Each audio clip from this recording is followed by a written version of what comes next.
Hi, this is Minnie. How are you? I Oh, of course you can't answer me. Tonight I want to talk about the difficulty with boundaries. It's a topic that comes up for some people when they go to counseling for the first time. In my case, it came up because I was struggling to make new friends, and all the friends I was making, were drinkers. Um, and when I started looking at um, counseling for that years ago, um, the counselor was using CBT, so they went back. She went back with me and looked at my childhood. Now, when I grew up, and I'm not blaming my parents for this, but what happened was my parents insisted that my cousins and my sisters and my brothers would be your friends and like my friends. And if friends came to the door, we lived in a sort of an undeveloped area in Rondevlei in Cape Town. And my mother would actually chase my friends away. If they said, "Can Minnie come outside to play?" She'd say, "No, haven't you got work at home? Go away." But what she didn't, and she thought she was doing that in our interest, of course. She did that the same with my brothers and sisters. But what she did was create for me is that I didn't know how to make friends. I didn't know how to actually ask people, can I join a game? And that played out throughout my lifetime. I'd only make one or two close friends. And that, of course, it limits what you do. Like, I don't do shopping if I don't have money. I don't do coffee. Um, stuff like that is what people do when they get together. And I've always had difficulty in making friends. And the reason I'm talking about boundaries today is because it was my first, I've been 30 days sober, by the way, and yesterday. And today was my first day. It's a holiday, public holiday in the area where I live in Australia. And I got permission, or didn't need permission, but I could spend the whole day away from the facility, the rehab. And I racked my brains trying to find somebody that wasn't a drinker that I could hang out today, even just for a few hours. And I hit on a girlfriend of mine that's a non drinker that I used to share a house with, and drummed up the courage to ask her yesterday if I could spend some time with her today, because it's my first time that I'm able to go out. I feel very unsafe if you do that, like I was concerned about hanging out in places where there's likely to be alcohol, or walk past a shop where there's alcohol, that kind of thing. I'm aware of my limitations at the moment. So she said yes. No, that didn't surprise me because we haven't seen each other for a while. And then um, this morning when I woke up, I realized, woo, party time today, as in getting out, It was something to look forward to. And as the day went on, I realized, oh, I'm not going to hear from her, although she said that she's going to come. And I was reluctant to actually ask, are you coming to pick me up? There it comes in. Like, the social skill of actually just saying, are you picking me up? Because I'm busy. I want to prepare.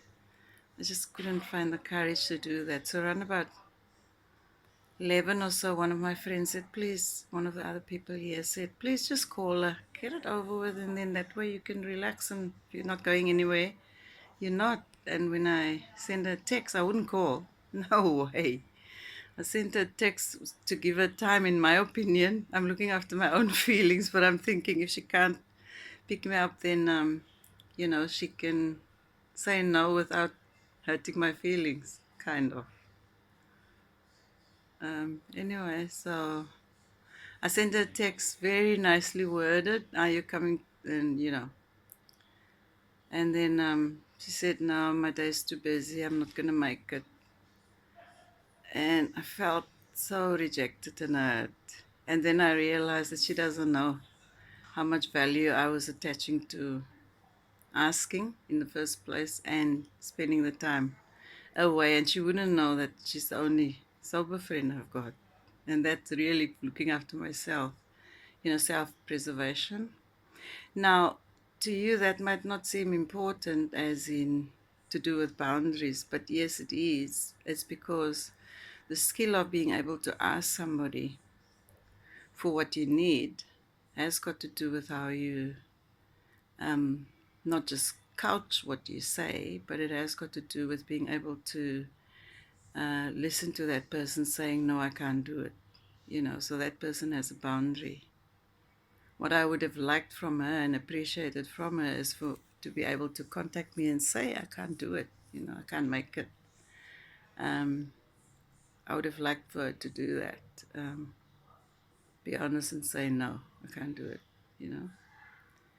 And so I learned a lesson today, which was very sad but true. Um,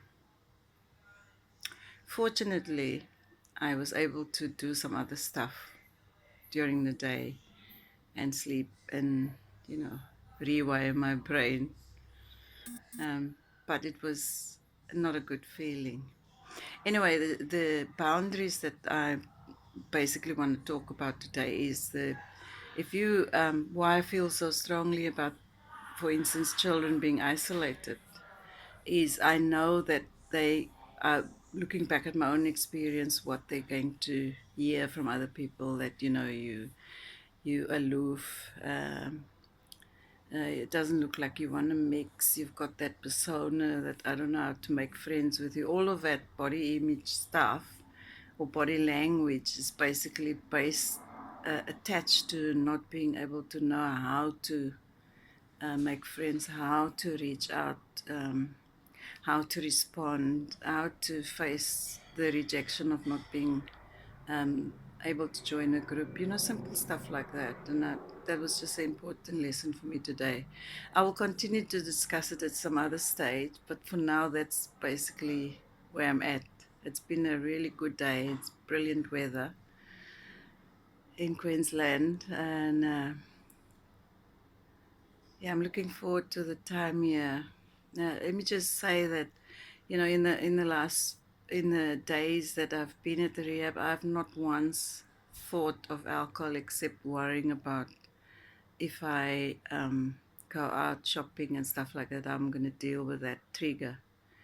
And when I watched movies and drinks come up, I actually am amused at the amount of times drinks are used in a social setting, but it hasn't triggered anything other than a feeling of fear of my coping skills. So I'm certainly not ready to face the big bad world out there. In the meantime, I'm doing the program and enjoying being sober, I think, clear minded. I hope it gets clearer. But for now, that's good. So I just want to say, um, please continue to dig deep, you know, reach for whatever you want to do. Change is inevitable, and try and address. If you feel fearful, do it anyway. There's a very good book, by the way, called Feel the Fear and Do It Anyway. It's really brilliant. I read it about maybe 20 years, 15 years ago, and it's still the same, you know. It's just fear that stops us from making change. Once you're in it, it can happen. And it's something to look forward to. Transformation, that is. So, talk to you soon. Dig deep, as I say. Bye.